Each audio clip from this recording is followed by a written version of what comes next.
Hello and thank you for watching this video on ETL for process mining. Before we get started, I need to make it clear that any opinions expressed here are my personal opinions and do not necessarily represent those of my employer. So not so long ago, I was looking at ways we could extract data from business systems so we could perform process mining on them. As you know, process mining allows us to see into a system and discover details about the business process it's running to see where we can make improvements. But getting at the data can sometimes be a challenge. If you can't perform ETL effectively, you're going to struggle with process mining, unless you are mining from a system that has a ready-made adapter. I'm guessing more adapters for IBM process mining are planned, but what if you're mining from a bespoke system, something that won't have a ready-made adapter because it's storing state and process information in a custom database or audit logs? ETL can be pretty complex, and there are products dedicated to solving ETL problems. But as I got deeper into the task, I realized that many of the obstacles in process mining ETL are the same as data science ETL. So this got me thinking, given their similarities, how easy would it be to use the tooling from data science to perform ETL for process mining? It's really only after the data preparation stage that we see any divergence between the two disciplines. Now, why would this be interesting? Well, AI, machine learning, and data science in general are hot topics. A lot of organizations are investing, a lot of people are getting trained in the techniques and the tooling, and the tools themselves are pretty powerful. And could we leverage this pool of expertise for process mining? I bet if you asked most IT graduates about ETL, you'd get a lot of blank looks. But if you asked them about machine learning, you'd probably get a lot more saying they'd done a project or two, used some of the tools, particularly the open source tools, at some point in the past. We're going to be seeing three tools from the world of data science working together to perform ETL for process mining. First up, we've got the Python programming language. Python has a simple syntax, but it's also very powerful, especially when combined with the pandas library. Python is also quite enjoyable to use for data analysis, especially when used with the interactive Jupyter notebooks. Python is often the first programming language taught at high school, so there's a lot of basic Python skills out there that are quite sufficient for our ETL purposes. Next up, we have Pandas, which is a library for Python that's great at manipulating large data sets. Pandas can load data in a wide variety of formats and extract from a variety of different systems. And Pandas makes it really easy to load data, clean it, filter it, and enrich it before outputting it. Finally, we have Jupyter, which gives us an interactive environment to run Python and Pandas. Jupyter makes it easy to write Python code and show its results and surround it with explanatory notes, making it easy to share our results and our thinking with colleagues. This is our last slide for a while, and explains the scenario that we're using to illustrate ETL, which is kind of arbitrary. But what is important from an ETL perspective is that as we go through the business process, the system involved records its state in a number of database tables. Retrieving this digital exhaust and performing process mining means reconstructing the key events from this base data. For some added realism, the data related to warranty work isn't stored in the database. To find these events, we'll need to process a log file produced by another system. There's a simplified view of the business process shown on the right. I won't go through each step because we'll see that when we actually come to recovering the events from the base data, and we'll see the process in process mining at the end. But there's a couple of key things, the order being created, invoices being raised, invoices being paid. These are the events that we're going to be extracting from the base data. But for some events, we have to be pragmatic because there isn't going to be the data. Notifying the energy supplier could be an email, ordering parts could be a phone call. So we just have to be aware of that. Okay, so let's get into it. This is the Jupyter notebook that we're going to use for the event extraction and the preparation of the data that's going to be uploaded into process mining. We're going to walk through the code quite slowly to start, but we'll soon speed up. I'll be explaining what's happening as we go along, but don't worry if you've never used Python or Pandas and some of the commands don't make sense. The key thing here is the concept, not every detail of the syntax. If you're new to Python and Pandas, I've got some great recommendations to help you get started. if you're willing to invest just a few hours, you'll understand everything you're seeing here. This notebook, as I said, combines programming code and supporting documentation. I've just run this notebook and we can see that I've just blanked out the database credentials, but everything's kind of set up. And if I run this cell here by pressing Shift Enter, we'll see this number 31 increment, just to let me know that I've just rerun this cell, and in this case recreated the connection to Postgres. So the first step is to load the data. Now you can see these are just full table extracts from 3 different tables: orders, invoices, and customers.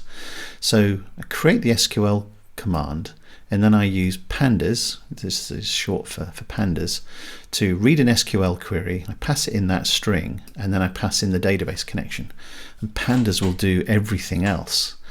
This is the kind of the beauty of it.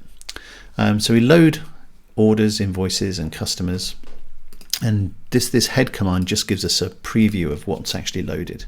So you can see we've got 3 orders in the system when they were created. We've got the customer ID, installation date, their current status, who created the record. This will be the sales person that created the record, dates for installation scheduled, and installation IDs, and who actually installed it. Similarly for customers and invoices. You notice here with the invoices, we've got invoices, some are A invoices, some are B, but you'll notice this kind of key back to the original order. So that's the data. And if you are planning to run this code yourself and you don't have a Postgres database set up, don't worry, I've got an alternative version of this notebook that just loads the order and the invoice information from CSV files.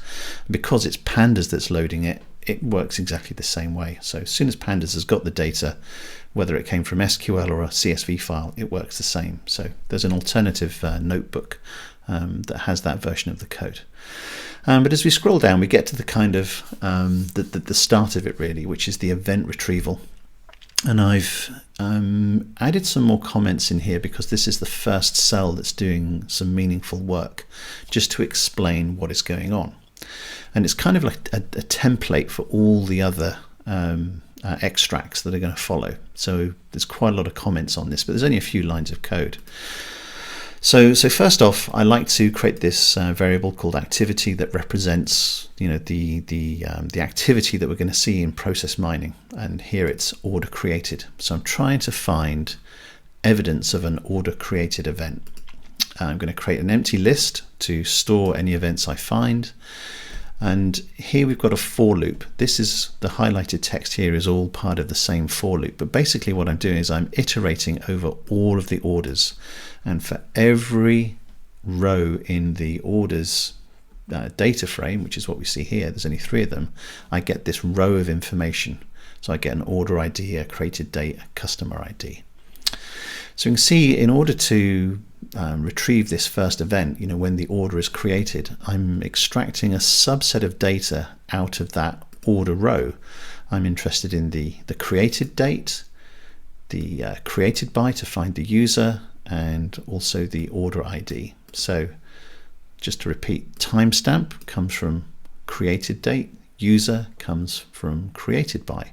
If I just scroll back up here, you will see that. So you've got created date. This is the timestamp for an order.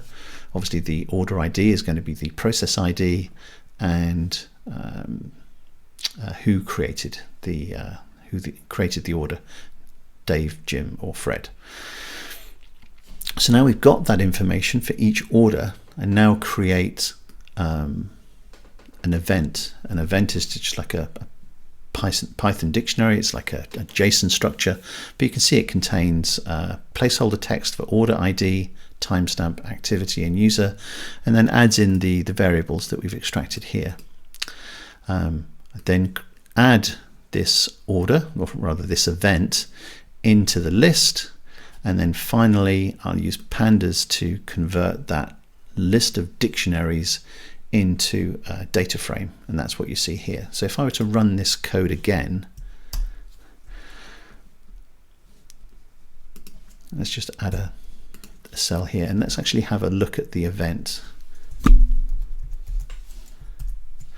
Now we can see it's order 103. This is the timestamp for it, and the user was Fred, and we'll find that that matches here, down here in the data frame. So what we've done here is we've created a small data frame containing our order creation events, and we'll just hang on to this for now until we get much further down in the notebook, when we'll merge all of the events together. The second event we're interested in is the invoice creation event. And when we come to do the analysis, we might be interested in the wait time between the order being created and the invoice being raised by our friends in the accounts department. To reconstruct this event, we're going to repeat our sweep of the orders data frame, but use each order ID to do a search against the invoice data. As you've seen, the invoice data has been loaded into the pandas data frame, so we can use a pandas query to find invoices given an order ID. As we see here in the case of order 103, we'll use 103 as a search parameter on the invoice data, and this row 3 on the invoice table allows us to get the invoice date. The query will also return rows 6 and 9, but we'll just take the first invoice in the result set. So this is the code back in Jupyter. Again, our activity is going to be invoice raised. That's the event that we're looking for. We've got an empty list to hold our events, and then we're going to iterate over the orders. And here we've got our first order ID. We're going to build a query string. We're going to run a query against the invoices data frame using that query, and that's going to give us back another data frame that's a subset of the main invoices data frame. If the length of that data frame is 0, then there are no matching invoices, and we'll just skip round to the next order. But if there are matching invoices, then we're just going to extract the first row of the data frame matching invoices using this iloc command, which is just index location, and we'll get the invoice date. Then we'll build our event and then use the pandas data frame utility to create the data frame from this list of events. So this code has already run. I'll just run it again, and we can see here we've got a preview of the events that we've raised. But just to explain what's going on here, let's add a couple more cells.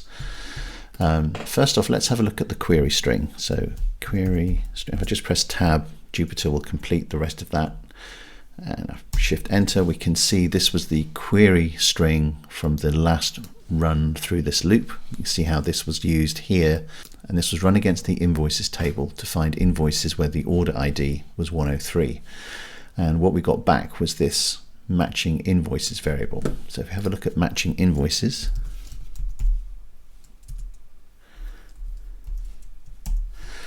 this is the subset of the invoice information that we've got here.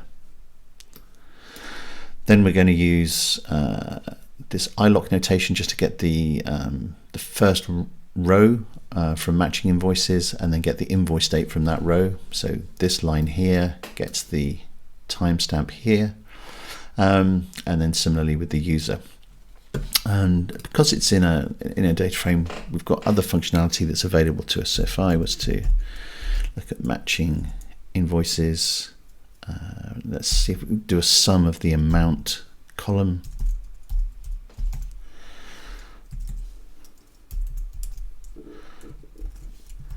Yeah, and we might have chosen to use this variable or this total somewhere in our data, but this is just pandas, one of the aggregation functions in pandas. So the next traceable event along our business process is the registration of the deposit payment by the customer. Again, this is just building on what we've done before with a little bit more complexity. So this is the activity we're looking for, deposit paid. We're going to iterate over the orders. We're going to run a query against the invoices data frame. So this line here runs a query for every order ID. Just as a reminder, the invoices data frame looks like this. So we're running a query against this column, finding the invoice records. So we're looking in this case for deposit payment. So we're going to find the matching invoices for the order, and if the length isn't 0, we found a match, and then we're going to iterate through the invoices that match the order. And we need to check the invoice ID to see if it ends with an A, and we need to check to see that the payment date isn't empty. So explained another way, if the invoice ends with an A and the payment date isn't null, this represents our register deposit payment. So extract the timestamp, format an event, add the event into the list, and then when we've finished, we'll convert the entire list into a new pandas data frame called deposit paid events. Now, if I run that cell and run the preview, these are the deposit paid events.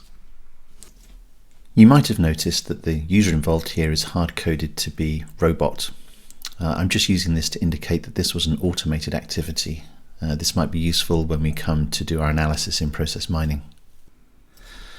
Okay, so we're getting into the habit now of running these cells. I'll say it again, there could be a more efficient way of doing it, but this incremental approach, kind of problem solving for each distinct event that we're looking for, this is pretty typical in Jupyter Notebooks. And being able to run this code interactively, you see how quickly it runs. It's a fairly typical workflow for a Jupyter Notebook. But from now on, things are going to start speeding up because we're just doing more of the same. So here we're reconstructing the event when the job is scheduled, and we'll iterate over all the orders. And for each order, we'll extract the timestamp, which is the date which the installation was scheduled. If it's not null, we'll create the event. Similarly with installation, it's almost exactly the same. We're just looking for a different timestamp. But here we're also capturing some additional information. So a data frame is now not the standard 4-column. We've now got some, we're now capturing the installation ID as well. And then we've got the second payment. This is very much like the deposit payment, but here we're looking for something that ends with a B. And then finally with the grant payment. The final event that we're looking for is the service call, and this one is a little bit different. Okay, it fits into the same template of having a data frame created, but we're taking the data from a log file rather than a data frame which itself is derived from a database table. So we have to parse that log file. So if I was to show you the log file, how it looks, this is intended to mimic log output from another system. And these actual log files were generated by a little Python script here, which I'll add to the GitHub repo so you can see how it was done.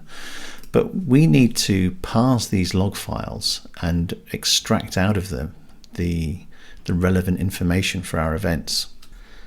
Extracting the service call events is going to be a little bit different because this data lives in a log file. So we're going to use the Python regular expression library and its file handling capability to parse that log file, and we already know it has the warranty events in it that we're interested in. That's been provided by an external system, but we need to parse them correctly.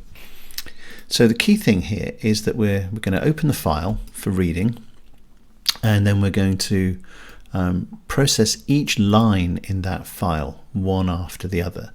And for each line, we're looking for this thing which is called a match.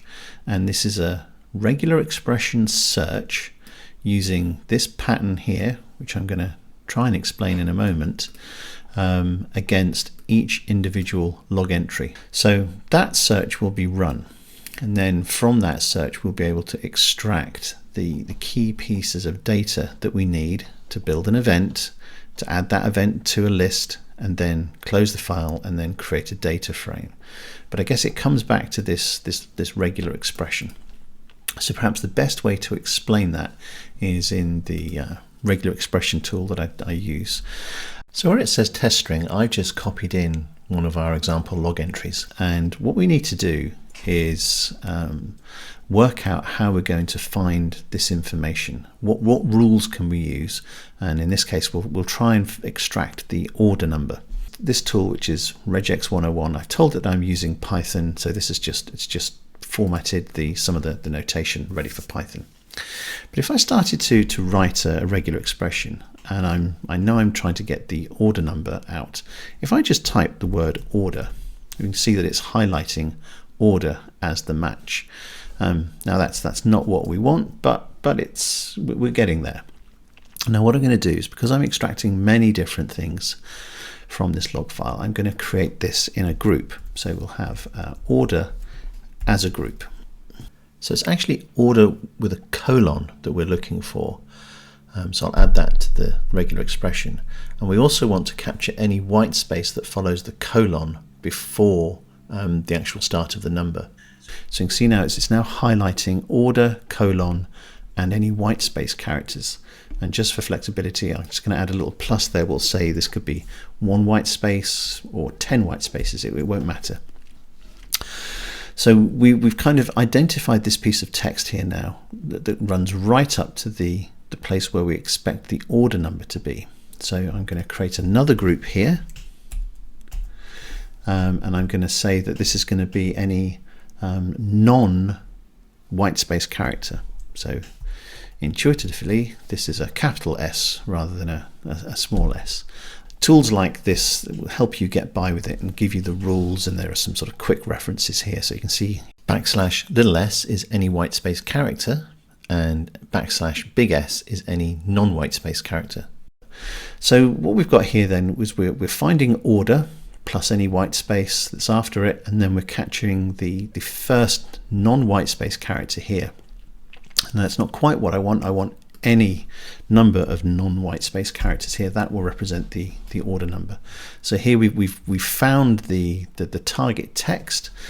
The next thing that we need to do is to say that this is going to be the order number and declare this as a kind of a named variable from the regex that we can use. And so there's a quirky notation for that, $P, and then the name that we want to give it. Oops.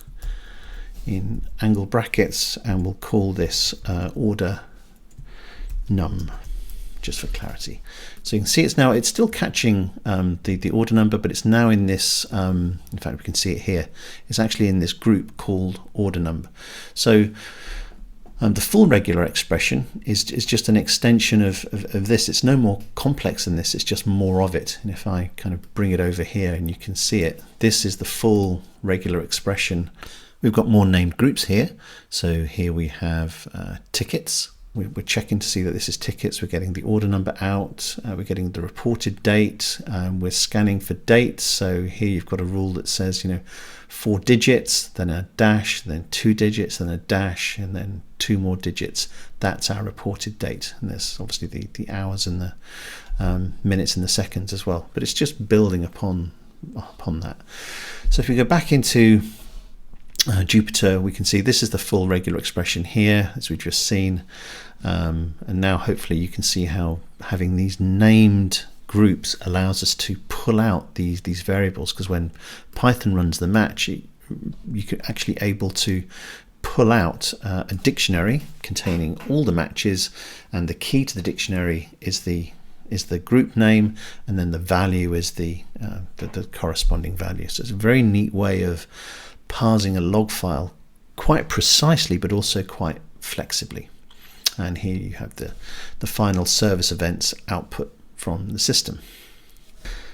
So now all we need to do is merge all the data frames together. Again, pandas will provide the tool to do that, the concatenation method. It will combine all the intermediate data frames that we created, smash them together, and where the columns didn't quite match up, it will insert nulls for us automatically. Here I'm taking a copy of the event data frame, but I'm specifying a different column order. So basically just copying itself with a different order. This is how I want to read it inside process mining. And this last command just tells pandas to export the data frame as a CSV file. This last parameter just controls how pandas exports any dates it finds in the data frame. It will use this date format in the CSV file. So now we're ready to get into process mining. But what I'd say is this incremental approach works quite well. You can find an event of interest produce the output CSV file, and then see if it renders the way that you like in process mining. And you haven't got to do all the events before you can start that. I started after the order created event and imported that, and it didn't make for a very interesting process mining session, but nevertheless it proved to me that the kind of the workflow was working. And then as soon as I did the second event, which was I think the invoice created, the process started taking shape in process mining. But here we've got the final CSV file. So if I go into process mining and select a data source, we'll pick this CSV file that we've produced, and we'll open that and upload. And this is exactly the data that's in the data frame. So all I need to do is obviously identify this as the process ID. And as we move along, this is the timestamp that I'm using for the start time. So I'll select that. This will be the activity. And finally, the resource. And now the data is ready for visualization. And this is our process. So we can see we've got our 3 orders coming in the top here. We've got the 3 order created events. Then we're proceeding to invoice raised. At this point, there's a bit of divergence. 2 of them correctly go to deposit paid and then to scheduled, whereas 1 kind of shortcuts this. So this might be some non-conformance we want to investigate. They converge at installation, but then when we're waiting for second payment, 1 of the orders requires some warranty work. So there's some service call events, these are the events that we retrieved from the log file. And then finally we've got the second payment and the registering of the grant payment. But here we're actually ready to actually start the real work of process mining and analyzing the flow and looking for optimizations, etc. Okay, so all the code is in Git. This is actually GitHub. So this is the repository I've created. I'll create a link in the description. You've got the log generator, some of the CSV files that were used and created. This is the main events Jupyter Notebook, and GitHub does a fine job of rendering this in GitHub. But as I said, there is also a version here. If you don't have a Postgres database, there is a version of that notebook that loads the data using pandas from these CSV files that I've created. So from this point onwards, from doing the event retrieval, it's exactly the same code. I realized when I was planning this video that some people watching it would know process mining and have some experience with the data science tools and would be able to run with this material immediately. But there would also be another group who knew process mining and ETL, but who'd never seen Python or pandas. But they'd still be interested in applying these techniques to process mining ETL. If you're in this second group, I've got some recommendations. I've used both of these courses and they're both excellent. The level of Python needed for what you saw here is just the fundamentals, so variables, loops, if statements. If you take a look on Udemy, there are loads of highly rated Python courses, but I can recommend this one by Jose Salvatierri. The first few hours of this course give you everything you saw here. As for pandas, I can also recommend this course by Boris Pashkava. As before, you don't need to do the full course. The first modules will get you going. You can actually start here and pick up Python as you're learning pandas, or take Jose's course and give yourself a better grounding in Python first. It's up to you. Okay, so that just about wraps it up. I hope this material showed a viable middle way for process mining ETL that sits somewhere between the 2 extremes of hacking data in Excel on one hand and building an enterprise ETL pipeline in the other. This is especially true if you have people with basic Python skills available for your ETL work. So thanks for watching.